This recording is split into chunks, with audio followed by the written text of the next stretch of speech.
¿qué tal? Muy buenas noches, soy Jessica Chahut y esto es Enfoques Cruzados. Qué día tan cargado políticamente realmente con esta denuncia constitucional que la fiscal de la Nación ha interpuesto contra el presidente de la República. Por supuesto, vamos a estar atentos a lo que pase en Palacio, pero sobre todo vamos a estar atentos a lo que pase en el Congreso de la República mañana, pasado y los días que vengan, porque finalmente son los 130 congresistas los que van a decidir qué pasa con esta acusación constitucional. ¿Valoran o no las pruebas? ¿Es suficiente o no para que el presidente Castillo deje la casa de Pizarro? Vamos a estar muy atentos a la política, pero la dejamos por un momento para conversar sobre los millennials. ¿Qué son los millennials? ¿Qué quieren? ¿Qué compran? ¿Con qué sueñan? Se habla mucho de ellos, se les critica también, se dice que son personas apáticas, apuradas, que no duran en los trabajos. Se dicen muchas cosas de ellos. Por eso hoy hemos traído a Enfoques Cruzados una mesa variada, con personas que nos van a hablar de los millennials en diversas etapas. Ante todo, congresista, bienvenido, congresista Cabero, bienvenido, Alejandro Cabero, congresista de Avanza País. Él es un millennial porque tiene 30 años. Soy el segundo más joven del Congreso. Sí. El más joven del Congreso. Los millennials van entre los 26 y 41 años. Entonces ahí ubiquémonos cada uno si somos o no somos. Bienvenido, congresista. También estamos con Marlene Molero, y es CEO de Gender Love. Bienvenida. Muchísimas gracias. Y después de tiempo vuelve usted a los medios de comunicación. Sí, claro, pero mira, has tratado a todos de tú y a mí con usted, ya con eso existe la diferencia. La línea de millennial, no millennial, está como... Pero en todo caso, una boomer les da la bienvenida. Porque si vamos a clasificar a las personas, yo soy una boomer y no necesito decirles qué edad tengo. Comencemos por ti. ¿Qué caracteriza a los millennials? A ver, como dices, somos la generación que está entre los 25, 26, 40, 41 años más o menos. Son una generación que, digamos, si la vemos como globalmente, ha adquirido mayores niveles educativos que sus padres, que sus abuelos, y eso es algo, digamos, interesante. Es una generación que tiende a poner por delante el tema, digamos, profesional o de realización por adelante, digamos, de la familia. Eso es bastante marcado dentro de las mujeres, por ejemplo, ¿no? Para las mujeres millennials, la maternidad es una elección y ya no un designio, y eso es bastante importante, ¿no? Y también tienen, por ejemplo, propensión a hacer ahorro, ¿no? Que pensar más como en un futuro también. Entonces, esas son algunas características. A ver, trabajan más por propósito, ¿no? Tú mencionabas algo de saltar de trabajos o de apáticos, no tener compromiso, pero lo cierto es que también van buscando, digamos, es menos aversión al riesgo, más aventura a probar cosas que son distintas, y también esta sensación de trabajar por un fin mayor o de esforzarse por un fin mayor, digamos, lo que se conoce hoy como propósito, siempre, digamos, dejando en salvedad que no son un grupo homogéneo, pues, ¿no? Entonces, claro. Otra de las cosas que dicen de las personas de tu generación es que no se fidelizan rápidamente. Digamos, la gente dueña de empresas tiene problemas con ellos porque nunca duran más de 2 años en un trabajo. Porque siempre están buscando cambios, se aburren muy rápido, quieren emoción, detestan estar sentados frente a una computadora, siempre están mirando el reloj para ver a qué hora se van. Claro. ¿Eso es verdad, Alejandro? Mira, yo mismo en el Congreso no tengo mucha estabilidad laboral en este momento. Bueno, sí, cualquier cosa puede pasar. Yo sí creo que, como decía Heráclito, lo único permanente es el cambio, ¿no? Y sí siento que mi generación efectivamente, ¿no? Y como dice Marlene, somos una generación efectivamente que no se conforma, porque en el caso peruano en específico, somos una generación que ha crecido en un país muy distinto al que ha crecido nuestros padres o nuestros abuelos, ¿no? Yo nací el año 1992, a mí me bautizaron el día que capturaron a Abimael Guzmán, ¿no? Wow. Entonces, digamos, yo crecí en un país sin inflación, sin terrorismo, ¿no? Sin colas para la leche, para el azúcar, etcétera. Sin terremotos casi. Sí, casi sin terremotos, bueno, el de Ica, ¿no? El 2008, pero digamos, al final somos una generación que ha crecido en un país sustantivamente mejor que el de nuestros padres y de nuestros abuelos, y por tanto con mejores oportunidades, con más acceso a educación, ¿no? Es eso, mejores oportunidades, pero no han hecho colas, no han sufrido terrorismo, no han sufrido apagones, guerras. ¿Son una generación quebradiza emocionalmente, doctor Echevarría? No me digas doctor, tampoco Javier, por Javier. favor. Ya, bueno, mira, lo que pasa es que lo que Alejandro menciona es importante porque uno puede hablar el término millennial, ¿no?, de lo que significa a nivel mundial, pero si tú lo ubicas en el Perú, hay hitos culturales en el Perú que marcan a una generación. Entonces, evidentemente, haber vivido lo que yo he vivido, lo que hemos vivido, ¿no?, con el terrorismo, con Alan García, primer gobierno, con la inestabilidad, hasta con el gobierno militar, que yo me acuerdo, significa que estás un poco, pues, más resistente a los golpes emocionales, pero también más resignado. Entonces, cuando una generación vive un país diferente, tus expectativas son mayores y el choque con la realidad es mayor, entonces podría ser que el efecto emocional, eso que tú preguntas, el quebrarse emocionalmente, es posible porque han vivido menos dolores que mi generación. ¿Me permites leer la pregunta para que la gente se involucre en este tema de los millennials? Me olvidé de leer la pregunta al principio. Pregunta QR. ¿Cree que los millennials son la generación del cambio? Te traslado a la pregunta. Somos considerados una generación bisagra, ¿no? Justamente por estas mayores oportunidades, por una experiencia distinta de país y en temas de cambios y de progresismos sociales, somos estimados a ser la generación que va a empezar o a empujar más ese salto, ¿no? También, digamos, por ejemplo, en esto voy a volver al tema del trabajo que han ido mencionando, ¿no? El tema de la estabilidad y demás. Una cosa de millennials es que buscan más la conciliación de sus vidas en espacios personales, familiares y laborales, ¿no? Yo me acuerdo cuando comenzaba mi carrera, trabajaba en un estudio de abogados y nadie se iba antes de las 11 de la noche, ¿no? Porque irte antes de esa hora es que no querías aprender, que eras una vaga, en fin. Ya, digamos, casi hacia el final de mi etapa en el estudio, digamos, 15 años después, 8 de la noche y ahí no había nadie, ¿no? Y te aseguro que hoy, 6:30, 7, ya se acabó, porque hay esta sensación de que hay una vida después del trabajo y de que eso es valioso. Entonces, también explica un poco por qué se contesta o por qué se cambia tan rápido de trabajo, porque también se buscan otras cosas, ¿no? ¿En todos los estudios de abogados trabajan hasta tan temprano? No sé, no estoy muy seguro. Ahora, eso es algo que también ha permitido la tecnología, ¿no? Porque, claro, digamos, ahora, por ejemplo, que vino la pandemia, los millennials, muchos prefieren trabajar por teletrabajo, porque finalmente, claro, o la posibilidad de tener tu vida en el teléfono, hacer todo en el celular, es hoy día una dinámica de trabajo que no existía hace 20 años. Pero hay una cosa también de los millennials, que no se van de su casa jóvenes, no se quieren comprometer con hipotecas que duren más de 15 años y eso se ha notado en el negocio inmobiliario. Están construyendo departamentos mucho más pequeños y mucho más accesibles porque ellos no se quieren comprometer a créditos de largo plazo. Claro, porque el compromiso pues es una apuesta por el futuro y es una generación que quiere disfrutar también el presente. Entonces, claro, mi generación toleraba todo, aguantaba todo porque en un futuro me iba a jubilar y podían estar 30 años en un trabajo soportando lo que no deberían de soportar. Y claro, esta generación pues no quiere y me parece positivo eso. Pero no construye nada. Bueno, digamos... Porque quedarse un tiempo en un trabajo es también construir. Pero si tú vas saltando de 2 años en 2 años, ¿qué construyes? Pero yo sí creo que... ¿Dónde anclas? Yo sí creo que construyen, solo que construimos de una manera diferente. O sea, claro, yo sí creo que los millennials, en el fondo, lo que buscamos es calidad de vida. O sea, finalmente lo que buscas es poder cumplir tu rol con un equilibrio, ¿no? Ni todo es el... Pero ¿qué cosa es la calidad de vida para ti? Por ejemplo, para mí, que yo siento que soy de la generación de la necesidad donde faltó todo en este país. Todo faltó. Yo tuve que hacer cola porque a mí se me fue la luz, era difícil hasta irme a un viaje de promoción. Para mí calidad de vida es tener un departamento propio, tener un trabajo que me pague mensualmente, poder irme de vacaciones una vez al año. Claro. Pero no me imagino yo cambiando de trabajo cada 2 años. No me imagino eso, o sea, porque no está dentro de mí. En cambio, los millennials tienen una facilidad de agarrar la mochila e irse.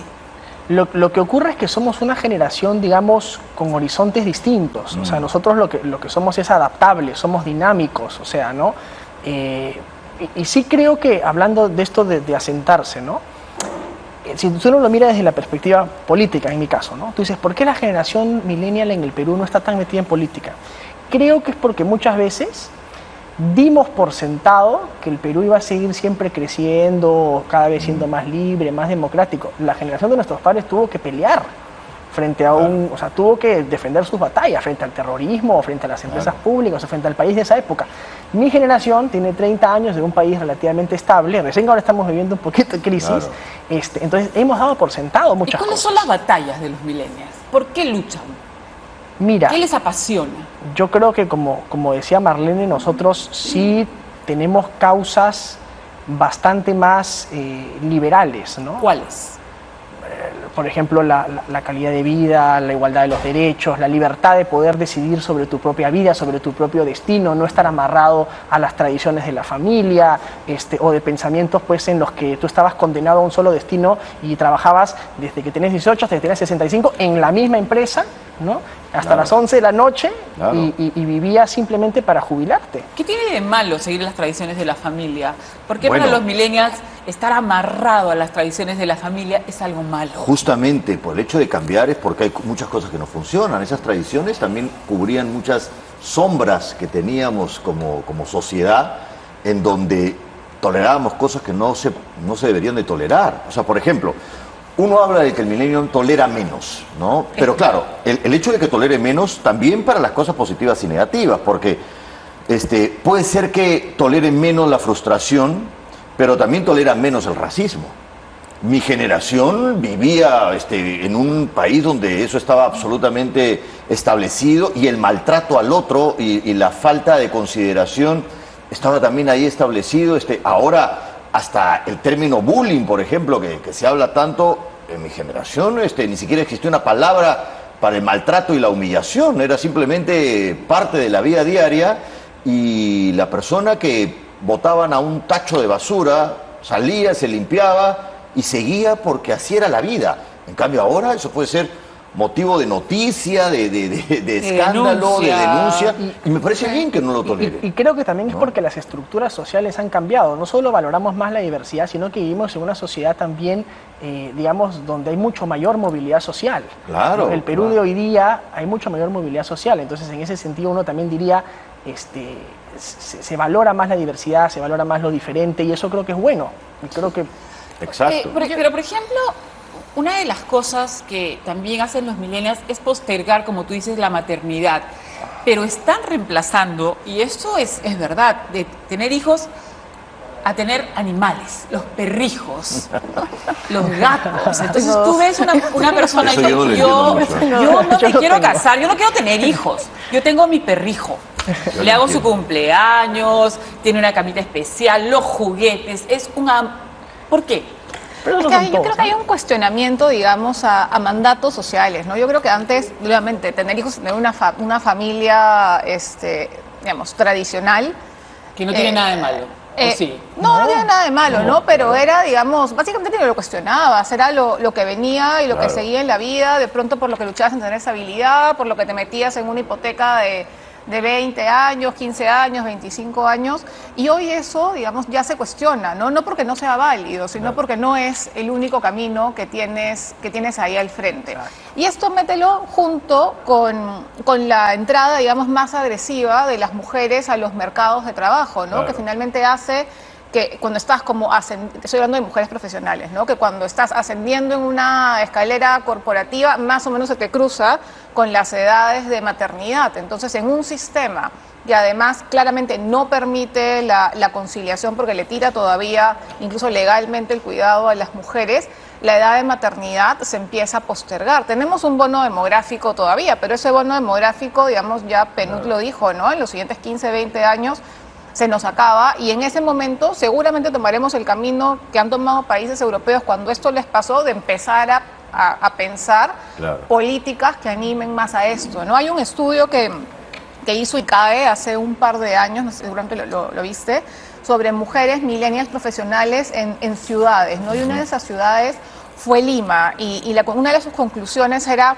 que ellas ya eran como un cambio, pero que la sociedad no estaba lista para eso, ¿no? Entonces ellas veían su progreso, anteponían su progreso profesional a decisiones familiares o de la maternidad, sin que ésta dejase de ser importante, solamente que ya no tenía ese rol protagónico, pero que veían todavía dificultades, por ejemplo, para temas de conciliación y eran sumamente conscientes de eso y sin ir, digamos, muy lejos, esta encuesta de relaciones sociales, la ENARES del 2019, todavía nos da porcentajes bastante altos de la población, y eso es rural y urbano, que piensa que la primera prioridad de una mujer debe todavía es tener hijos y además abocarse a las tareas del cuidado como primer rol y después desarrollarse profesiononalmente, ¿no? Y las millennials hoy en día, digamos, en ese clúster del que estoy hablando, pues ya con eso no comulgan tanto, ¿no? Claro.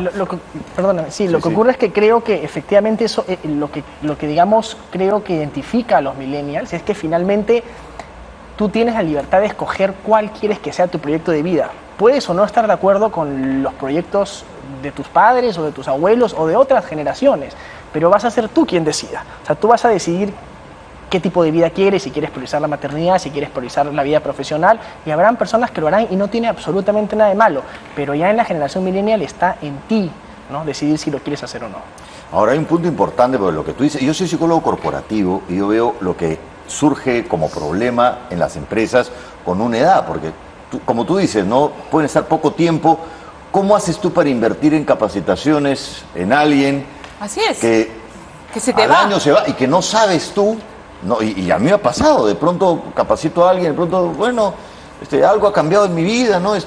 Quiero un giro en mi vida, bueno, y la inversión que hiciste, entonces, sí es difícil eso, ¿no? Pero claro, es un mundo diferente. El clima laboral se mide recién en el siglo XXI. O sea, recién les importa cómo se sienten los trabajadores. Antes eres trabajo nomás, para eso te pago, no importaba. Ahora preguntan y claro, siempre hay un temor de cómo se sienten los millennials, ¿no? ¿Estarán bien? Hay como un cuidado entre la gente mayor, la gente de mi edad. Hagamos algo porque cualquier cosita nomás se van. Entonces, sí genera, yo entiendo y respeto muchísimo esta mirada mucho más profunda, pero sí produce un efecto alrededor de no saber a qué atenerme, ¿no? A qué atenerme para poder construir un proyecto en común, como puede ser pues una empresa, ¿no? Si es que están ahí involucrados. Y eso sí me parece interesante, ¿no? Porque los millennials, y no lo digo yo, bueno, no quiero hablar de mi experiencia personal, porque he trabajado yo con muchísimos practicantes, no toleran mucho la crítica, no son muy abiertos a la crítica. Entonces, de repente gente como yo a veces he hablado un poquito fuerte, ¿no? O mando. Entonces, algunos sí y algunos no. Y además tienen algo de lo que yo quería hablar, de la política de la cancelación. Cuando algo no te gusta, cuando no piensas como yo, empieza una política de la cancelación. ¿Qué saben ustedes de esto? Lo que pasa es que ya no nos dejamos mandonear como antes, ¿no? A mí, te digo, en el Congreso mi experiencia ha sido muy particular, porque muchos, pues, el Congreso, la mayoría son mayores, y te miran, pues, y te quieren chivolear como que si tú fueras joven no sabes nada, ¿no? Y te tratan de chivolear, y los millennials hoy día ya no se dejan chivolear. O sea, hoy día ya tú levantas la voz y dices, no, estás equivocado por A, B, C, D, y simplemente ellos entran al ad hominem, ¿no? Y creo que eso en la generación millennial ha cambiado mucho. Antes las estructuras eran mucho más jerárquicas. Exacto. A ver tú qué le ibas a decir a tu jefe que no estabas de acuerdo nunca. Claro. Tienes que ¿no? pagar derecho de piso. Tenías que pagar derecho de piso un poco de y humillación. el practicante era sinónimo Pero de Alejandro, explotación. ¿qué es para ti dejarse mangonear y chivolear? O sea, una persona que tiene 50 años y que, digamos, tiene 3 periodos en el Congreso, ¿no sabe más que tú? No tendrías No que necesariamente, escuchar. ¿ah? ¿No? No necesariamente. ¿Cómo así no? No, pues porque pueden tener muchos años, pero los años no necesariamente significan mayor experiencia, o mayor madurez o mayor ponderación. Estábamos discutiendo, por ejemplo, hace poco la vuelta al Senado, ¿no? Y había una discusión sobre si poníamos la edad para que sea uno senador, si era 35 años o era 45 años, ¿no? Y el argumento era que tú a los 45 eras más ponderado y más mesurado que a los 35.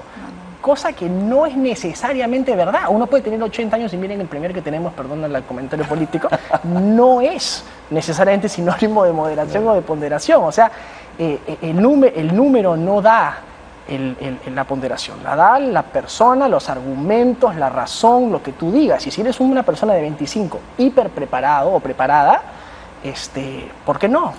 Aquí hay un punto interesante que yo saco de lo que tú me dices. Los millennials son unos tromes tecnológicamente, buenísimos, te resuelven todo. Pero tienen algo, algunos dicen que son muy soberbios, que no les gusta escuchar.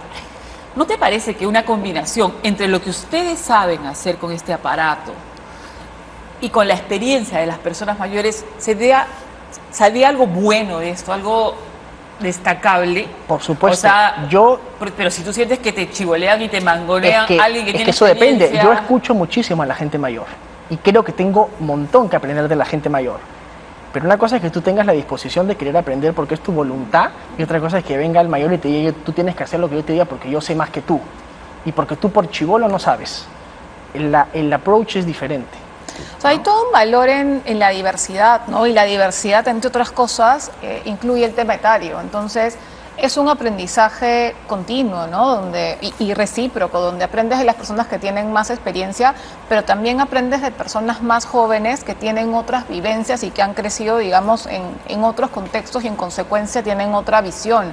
Y yo creo que el problema viene cuando desde cualquiera de esos dos ángulos se creen superiores al otro y dejan de escuchar. Somos un país, además, que yo creo como bastante jerárquico, ¿no? O sea, doctor, profesor, claro, señor, todo eso te marca, que son palabras o formas de relacionarnos coloquiales acá en el Perú, Pero que en realidad también, son jerárquicas. Pero esas palabras también pueden contener respeto. No necesariamente alguien a que tú le digas señor, señora, muestra una superioridad. Puede ser respeto también. Sí, digamos, yo no creo que, digamos, no estoy diciendo que necesariamente sea algo negativo, ¿no?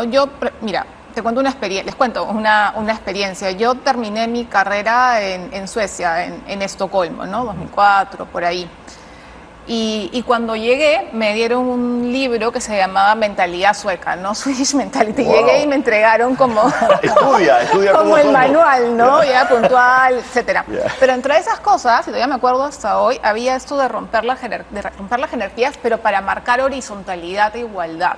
Y eso significaba que en esa sociedad no era bien visto decirle a alguien doctor, señor, decano. De hecho, al decano de la facultad en su momento le decíamos, o sea, por su nombre de pila, ¿no? Yo soy sueco, porque a mí Y no me gusta que me digan eso. Y eso era, digamos, porque el decir señor, si bien podía ser una muestra de respeto, había gente como que sobre todo en nuestros países o Asia, que se deshacía antes de llamarlos por su nombre, pero era en esa cultura para marcar, digamos, una horizontalidad, ¿no? Y ahí es donde iba mi comentario. Yo cuando regresé de eso, a mis jefes les decía por su nombre, ¿no? Porque estaban, y me fue muy difícil a partir de ahí quebrar esa costumbre, ¿no? Entonces yo sí creo que somos un país que está acostumbrado a marcar jerarquías en muchos Claro, pero es fuerte para nuestra generación. Es muy fuerte. Que hemos vivido una vida jerárquica y nos han mandoneado, ¿no? Y hemos pagado derecho de piso, entonces de pronto tienes la edad para hacerlo y de pronto viene la siguiente generación y te dice, al final nunca hemos podido mandonear a nadie porque nos mandonearon y cuando tocó el momento de hacerlo, la gente joven no lo aceptó, ¿no? Entonces por eso que hay mucha frustración y mucho choque generacional, creo yo, ¿no? Pero me parece bien que tengamos esos dolores, porque creo que vivir una vida más horizontal es mejor, ¿no? Sí. No sé, a mí no me parece que si le digo a mi jefe señor Humel,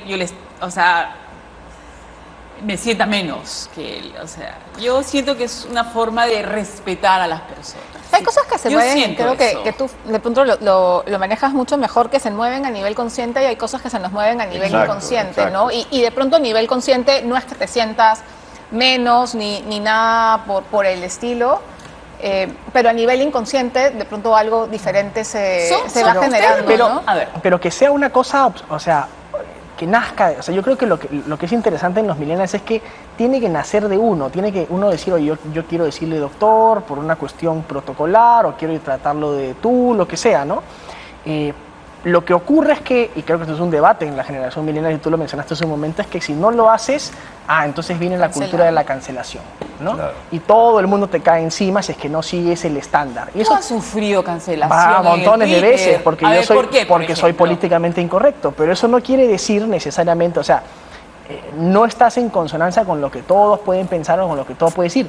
Y creo que también eso es una cosa bien millennial, o sea, si bien existe una cultura de la cancelación que es producto, creo que más de los centennials que de los millennials, en los millennials hay esta onda de no necesariamente. O sea, yo puedo escoger decirte usted o Claro, decirte pero tú. tengo una pregunta. ¿De quién has recibido más intolerancia con respecto a tu forma de pensar? ¿De la gente mayor o de la gente de tu edad? De la gente de mi edad. Yo me Curiosamente. imaginaba eso. De la gente de mi Claro, edad, sí, yo me imaginaba. porque efectivamente, sí. O sea, tú, Alejandro, eres un chico millennial, tienes 30 años, eres político y eres abiertamente homosexual. Claro. ¿Cómo viven los millennials su sexualidad? ¿Con mayor libertad? Yo veo que Con tú mayor, estás- con mayor Perfecto. libertad, ¿no? O sea, yo creo que hace 40 años era mucho más difícil para un político decirlo abiertamente, ¿no? Y creo que efectivamente a mí me han criticado más que por mi sexualidad, por mi orientación política. ¿no? Claro. Claro. Y eso es un Claro, punto por eso interesante digo- que deberíamos desarrollar. Tú eres homosexual de derecha, Claro, y creo que... pero has sufrido cancelación de Más que- homosexuales de izquierda, que no le gusta que seas homosexual y seas de derecha, y has sufrido cancelación por eso. Por eso te digo, o sea, creo, pero Porque también... ustedes son los reyes de lo políticamente correcto y ser homosexual de derecha no es políticamente correcto. Por eso creo que es un debate en los millennials, porque sé que hay mucha gente que me critica por ser homosexual de derecha y me han dicho pues traidor en la causa, lo que fuera, ¿no? ¿Cuál es la causa, Dios? No, por eso. Entonces, y al final tú lo que tienes es gente que también dice, oye, nada que ver, ¿no? O sea, tú por qué tienes que digamos, someterte a una ideología solo por tu orientación sexual, ¿no? Entonces, finalmente hay de los dos. Y creo que lo rico de mi generación es que existe ese debate y que existe esa libertad de escoger, oye, tú dónde quieres estar, dónde quieres pertenecer, ¿no? Pero lo que pasa es que ese tipo de discusiones también hay otro factor que es lo que las redes sociales ha hecho a la sociedad. Eso. Y lo que hace al cerebro humano y lo que hace a nuestro inconsciente. Y definitivamente las redes sociales terminaron siendo redes antisociales porque generan grupos muy cerrados y hay una intolerancia hacia el pensamiento diferente y claro, porque solamente formas una burbuja, ¿no? Virtual donde escuchas lo que es parecido a ti, te juntas con lo que es parecido a ti, comienzas a tener una cosmovisión del mundo de acuerdo a lo que lo que el algoritmo te dice.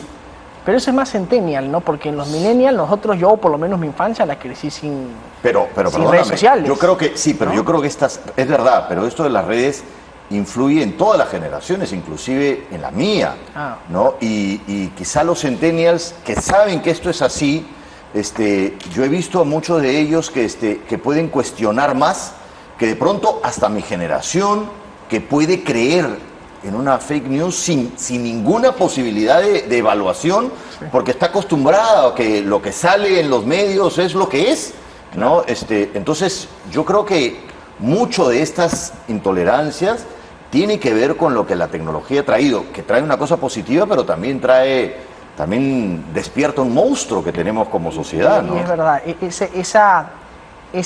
por ejemplo, no sé, todos hemos tenido el tío que manda la cadena de WhatsApp del fake news, Claro. ¿no? y que lo da por absolutamente real, Por verdad, ¿no? por Y es verdad. porque Fíjate. efectivamente hay otra noción de, lo que me llega pues de alguien es una fuente verídica, ¿no? Claro. Porque en su época, hace 40 años, las fuentes de información eran tan pocas que no Claro. había esa propensión al fake news. Hoy día entonces tú rebotas y tienes, pues todos tenemos, ¿no? Al tío del WhatsApp que manda las noticias Exacto. falsas. Otra cosa que le critican a los millennials y centennials, porque en algún momento se unen en la causa, es que exigen muchos derechos, pero pocos deberes. O sea, exigen mucho, critican mucho, pero no se comprometen, no cumplen Menos deberes, responsabilidades. menos responsabilidades. ¿Tú crees eso? Que yo creo que, o sea, estamos evaluando los millennials y centennials desde un status quo, Exacto. o sea, diferente, ¿no? Entonces, es como dos culturas que están como contrapuestas, que no se entienden de pronto, ¿no?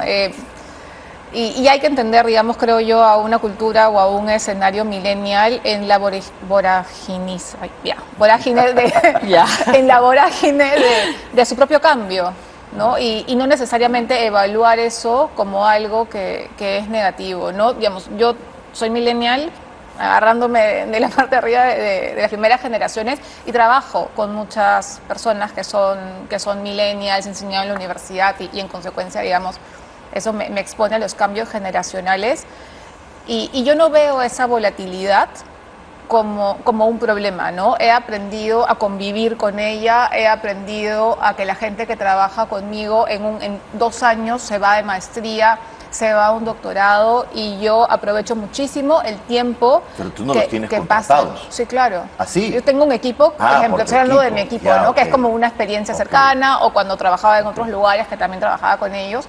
Entonces, claro, al principio era, pucha, lo voy a entrenar para que se me vaya Sí. como al año, y la sensación de que voy a perder el tiempo. Ajá. ¿No? Porque esa es la sensación que te queda. Perdí recursos o perdí el tiempo, Claro. en lugar de tener una forma de pensar de que aprovechas y aprendes y sacas lo mejor de ese trabajo conjunto en el tiempo que están, y luego esas personas pues van a seguir su camino, porque más o menos por la edad en que llegan a tu vida profesional va a seguir un camino, no se van a, esto ya, digamos, ya no es la época fordista donde te quedabas eternamente en ese mismo, Claro. mismo trabajo. Pero ¿no? tú has visto eso que menciona Jessica, de que hay un equilibrio entre derechos y responsabilidades. O sea, es que yo no tengo esa aproximación negativa a los millennials, ¿no? Porque claro, Yo sé que estamos acostumbrados en todos los medios, sale cuando uno pone millennial en redes, van a salir rajes. Sí, claro. No van a salir un cúmulo de virtudes. Por eso que empezamos el programa y dije, no, pues vamos a hablar de las Así cosas. es. Pero la verdad es que... Expresemos lo que sentimos. Yo Yo acá no estoy sé, haciendo un no. poquito de abogada del diablo. Yo no creo Yo sé sea que un tú eres tema más positiva. sí, es que yo no creo que sea un tema, nuevamente, ¿no? Creo que cuando se ve desde una mirada negativa es porque lo estamos viendo desde un status quo que es distinto, que es como de pronto más tradicional a la forma en que los millennials lo enfocan. Y creo que esa falta de responsabilidad o de menos deberes es porque nuevamente, ¿no? Estamos pensando, no estoy diciendo que tú pienses en esto, ¿no? Pero estamos pensando en horarios que son mucho más extensos, en el del darlo todo y poner en prioridad tu trabajo antes de cualquier otro interés Así o vida es. que tienes, y el millennial y el centennial más va a empezar a cuestionar mucho esto. Entonces, ¿cómo lo leen las otras generaciones? ¿Cómo lo lee la generación X? ¿Cómo lo leen los baby boomers? Lo leen pues como falta de compromiso. Pero con mira, la yo te pongo un responsabilidad. ejemplo que propio, así el millennial. En ese ejemplo puede uno analizar y desmenuzar muchas cosas. Estaba haciendo yo un proyecto grande, había un millennial que tenía que ir por el Perú y su responsabilidad de las cosas que hacía era traer las facturas, ¿no? Y de pronto se equivocó en los datos de la factura y trajo un montón que estaban mal, ¿no? Entonces, ¿qué hizo? Por WhatsApp dijo sorry y puso su emoticón. ¿Ya? Entonces yo dije, qué bonito, ¿no? Gracias por decir sorry, pero yo lo que quiero saber es qué vas a hacer para corregirlo. Entonces, ¿Y qué te dijo? y me dijo, pues ya dije sorry, o sea, si ya digo disculpa, ¿hay algo más? Sí, tienes que ver cómo haces tú, pero corriges eso. Y él después dijo que, o sea, cuando tuvimos la conversación, que no estaba acostumbrado, ¿no? Que el hecho de pedir disculpas ya era suficiente para que el tema se cierre, y no el hacerse cargo de las consecuencias de su error y ver de qué manera lo hace, pero lo corrige, ¿no? Entonces, a mí esa experiencia me trajo como un contraste generacional bastante grande.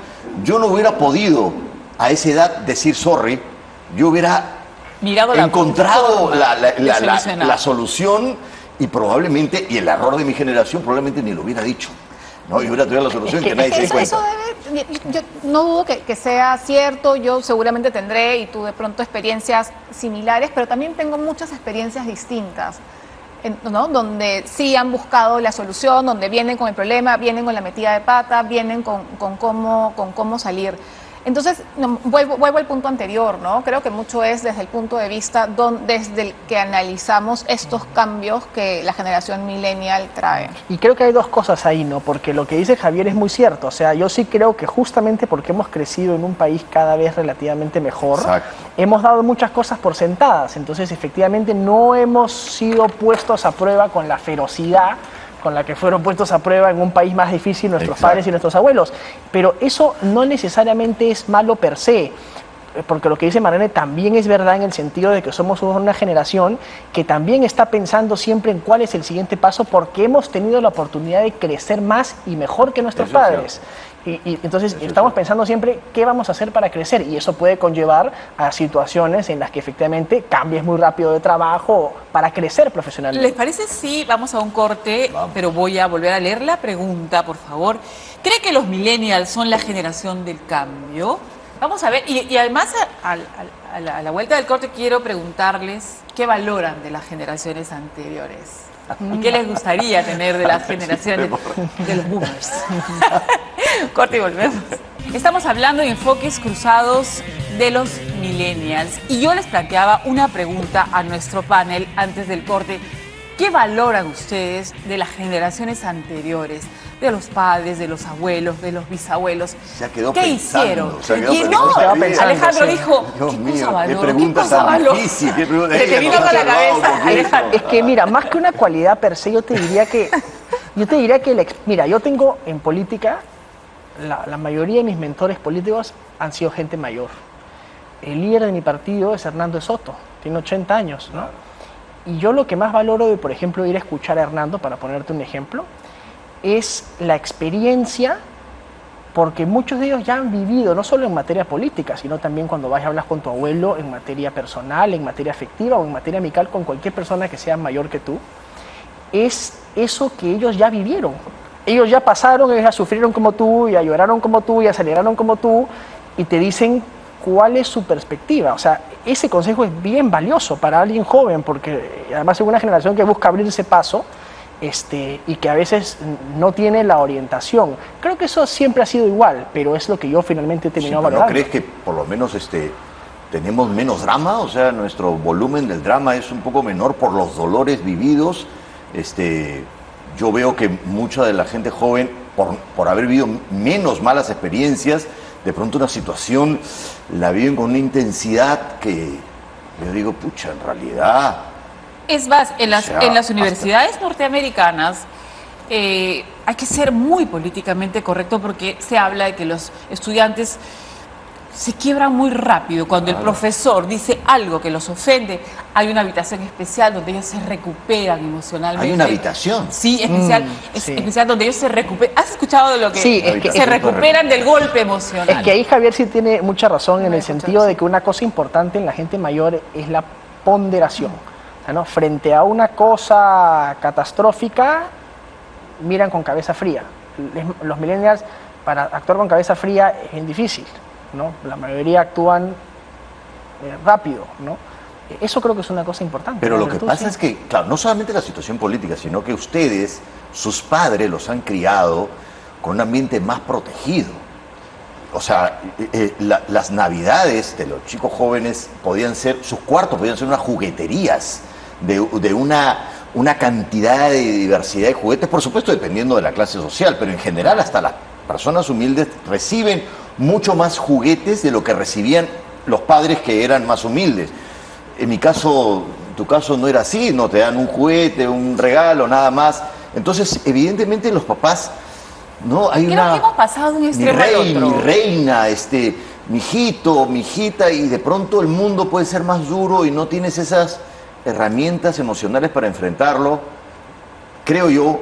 Pero lo negativo también de la generación es que nos hemos excedido, porque uno está acostumbrado más al maltrato, entonces no necesariamente dices basta cuando tenías... y cuando tenemos tienes que menos decir basta. hermanos también. Eso también, eso Sí, también, sí, eso cambia radicalmente Cambia todo. radicalmente. Creo que nos hemos ido de un extremo al otro, porque como nosotros hemos sido una generación que en Navidad recibía un regalo, Claro. entonces a nuestros hijos los queremos llenar de regalos, llenar de cosas, que no les falte nada.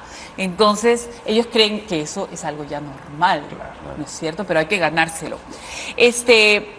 Los millennials y la política. ¿Cómo participan los millennials en la política? ¿Qué cosa piensan de la política? Muchos son apáticos ante la política, no les gusta mucho la política. Y muchos son activos también, ¿no? Entonces, digamos, creo que hay nuevamente de los dos y digamos, por los grupos etarios, también son quienes van a ir ocupando progresivamente más posiciones de liderazgo en el campo político, en el campo empresarial, dentro de la sociedad civil también, digamos, van a ir creciendo, van a ir, digamos, teniendo más años y van a ir ocupando, ganando experiencia y ocupando esos lugares, ¿no? Digamos, millennials es la generación que salió a las calles cuando pasó lo de Fujimori, por ejemplo, ¿no? Esa fue más o menos la generación que salió, estemos a favor, en contra, etcétera, pero esa fue, así como la generación del Bicentenario salió nuevamente con lo de Merino, estemos a favor o en contra. Yo me acuerdo porque estaba en la época de lo de Fujimori en la universidad y el movimiento que ahí hubo, y hubo un movimiento fuerte, ¿no? Entonces, y hoy en día también, de pronto por mi experiencia más cercana, me rodeo también de gente que está activa en política y que es millennial y que intenta tener una política que, aunque puedan estar en distintos partidos, más liberales, más conservadores, intentan llegar a diálogos y consensos de manera más, digamos, propositiva, ¿no? Porque probablemente los avances de la sociedad no van a estar en ninguna de las dos posiciones contrapuestas. Y nuevamente, ¿no? No hay que caer en generalizaciones, porque... Totalmente. Sí, pero las personas que tú dices que eso me parece bien interesante, ¿se suman a una causa en la cual creen o también quieren postular a puestos políticos como Alejandro? Yo creo que se suman a causa, participan de distintas maneras y entendería pues que empiezan también a movilizarse más para postular en sí mismos, ¿no? Mira, es que son dos cosas, ¿no? Creo que efectivamente existe lo que decía hace un rato, ¿no? Como hemos crecido en un país cada vez más libre y más democrático que el que crecieron nuestros papás, no hemos visto la crisis para meternos en política tan fuertemente, en política activa, me refiero, ¿no? Pero creo también que hemos entendido que hay diversas formas de hacer política. Antes hacer política era simplemente participar en un partido político y postular. Claro. Hoy día hacer política desde la sociedad civil es mucho más común, desde la prensa es mucho más común, desde digamos, tener un startup y hacer política. De hecho, Marlene hace política porque defiende la igualdad de género, que es algo importantísimo. Entonces, hay muchas formas de hacer política. Así como los millennials somos diversos y multifacéticos, en la política también eso... Pero sí me llama la atención, por ejemplo, que estés en el Congreso, porque hablando específicamente, uno va al Congreso y huele pesa viejo. Todo es añejo, todo es... ¿no? ¿Cuál es la media de edad? ¿Han sacado la no media tengo de edad? idea, no lo sé, pero serán no sus se ve- 60 no por se lo ve menos. muy de la joven, ¿no? tecnología, de la modernidad, No se ve muy y entras joven. al Congreso y sientes que has cambiado de siglo, no entras al siglo Falta la XIX. máquina de escribir. Claro, o sea, y yo digo, me parece muy poco atractivo para una persona joven, o sea, me parece admirable que se haga. Pero habría que preguntarle qué llevó a Alejandro a hacer política, a meterse a la política. ¿Por qué este millennial quiere hacer política? Porque yo justamente sentía que por lo menos en el caso de mi generación, no había gente joven de derecha, había gente joven de izquierda, pero no había gente joven de derecha. La mayoría de gente de derecha era mayor y la mayoría de gente de mi generación se estaba yendo a la izquierda, en mi universidad, en los partidos políticos. Y eso es lo que a mí me animó a cambiar, a entrar en política y a defender una derecha que para mí era mucho más conservadora. Yo quería crear una derecha más liberal, más joven, y eso es lo que he tratado yo de hacer y por eso me metí.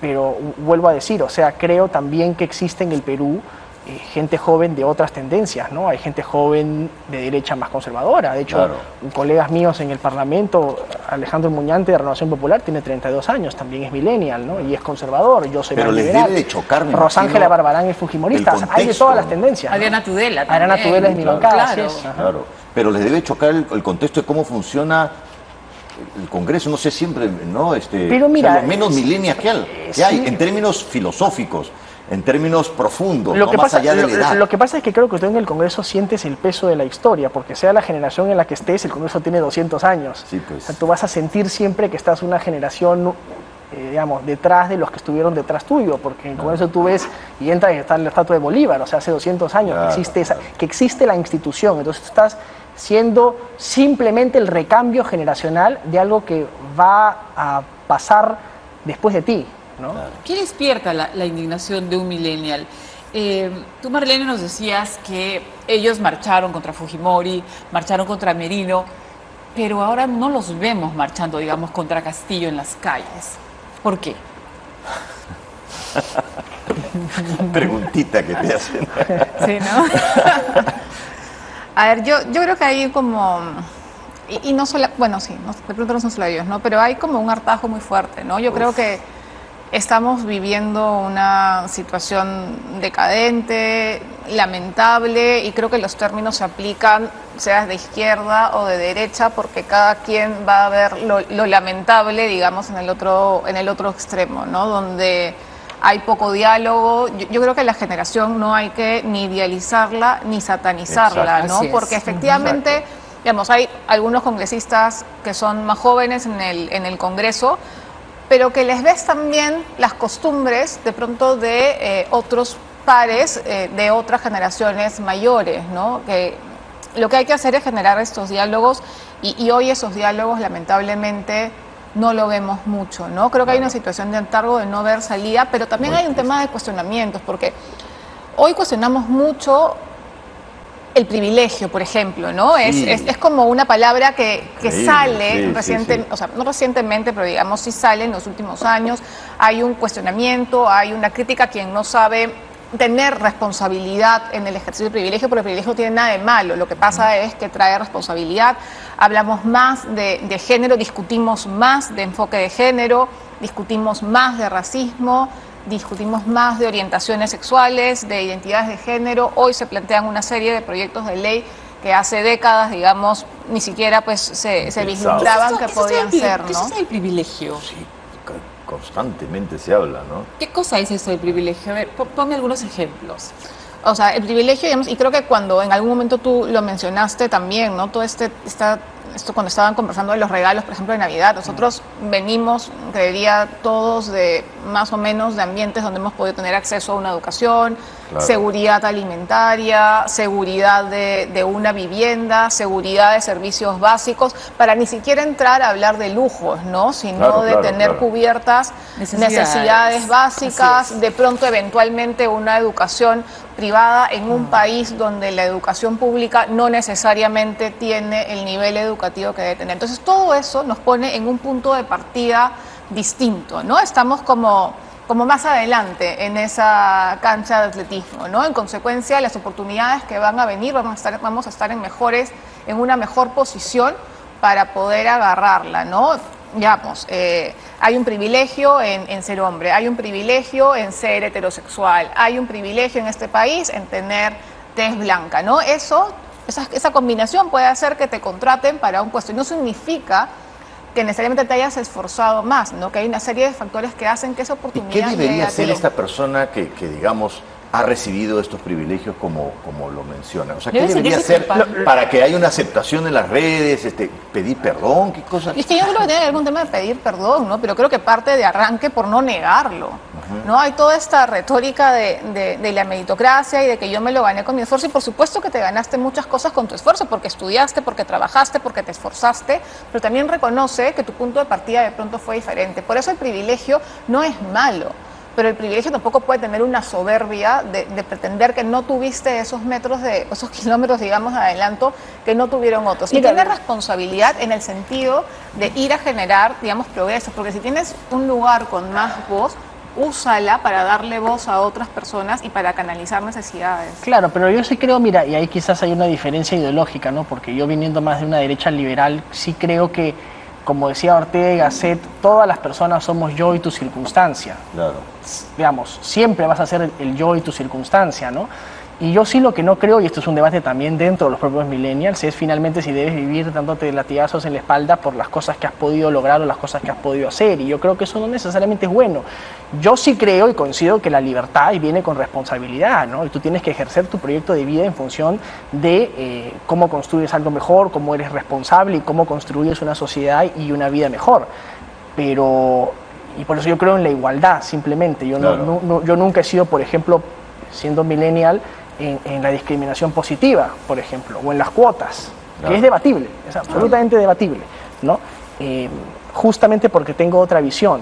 Y no creo que uno deba vivir diciendo, pucha, qué malo haber sido exitoso o haber sido un buen profesional. Pero ojo además que yo no que estoy sí. diciendo eso, No, no, claro, sí. creo que, digamos, yo tampoco estoy de acuerdo en que hay que darse de latigazos, pero tampoco hay que negar que no tenemos, o no hay que negar que no tenemos las mismas oportunidades, ¿no? Es que Porque no existen es- dos- es que no existen dos personas iguales nunca. Le voy a poner un ejemplo, porque cuando uno ve en términos generales, efectivamente esos privilegios aparecen, pero cuando los ves con lupa, ¿no? De pronto te das cuenta.